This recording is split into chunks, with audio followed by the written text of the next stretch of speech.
A dragon, a multi-headed, lion-like leopard rising from the sea, a dragon-like sheep emerging from the earth, these two beasts bent on global deception, forced worship, restricted market access, persecution, a mark to separate the faithful from the compromised. Revelation 13 is terrifying. And if that was the final word that John had to offer to his readers, if it ended there, there'd be no hope. But there is. And before we get into it, hi.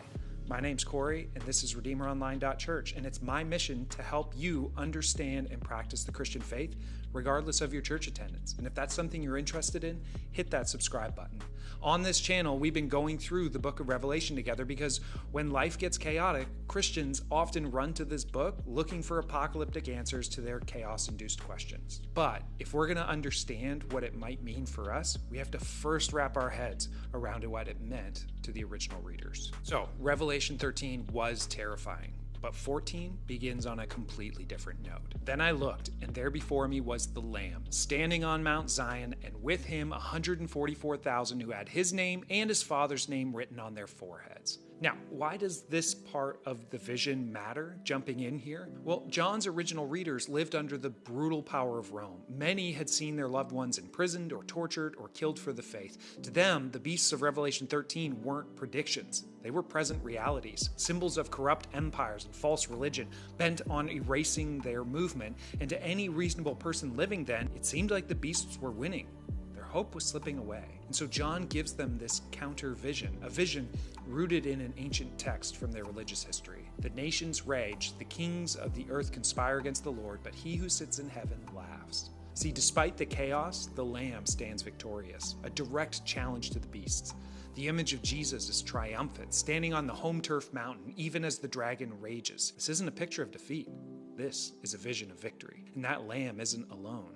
And I heard a sound from heaven like the roar of rushing waters, like a loud peal of thunder. The sound I heard was like the harpists playing their harps, and they sang a new song before the throne. No one could learn the song except the 144,000 who had been redeemed from the earth. So what's the song?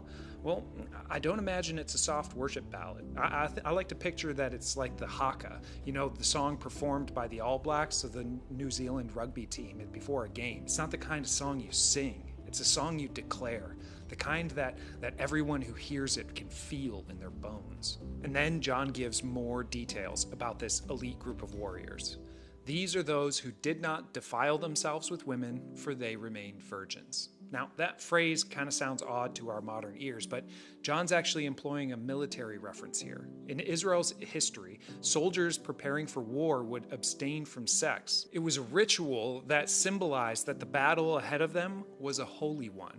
This wasn't just about personal purity, it was about being ready for the ultimate battle. They follow the Lamb wherever he goes. They were purchased from among mankind and offered as the first fruits to God and the Lamb. This last part too, first fruits, might not hit us as hard as it would have hit the original readers, because most of us are disconnected from agriculture.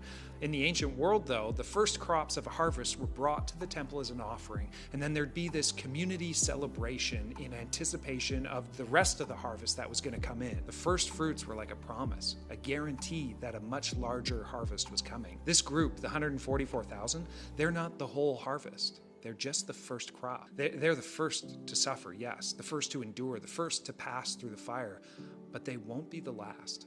So to John's audience, this vision would have functioned like a lifeline, a reminder that even though the beasts seem powerful, even though persecution is real, even though the world looks like it's ruled by the dragon, the Lamb still stands. They are not alone, and they weren't forgotten. And maybe that's still relevant today.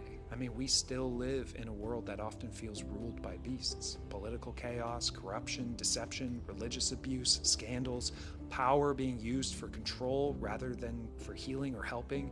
It's easy to feel outnumbered and overwhelmed. It's easy to wonder if faithfulness to the Lamb even matters anymore. But Revelation 14 has continued to speak to Christians throughout the centuries, telling them that in the end, the Lamb wins. And if you remain in him, you'll stand too. You're not alone. And if you needed to hear that today, stick around, because the next part of Revelation 14 is about to get even more encouraging and a little bit weirder.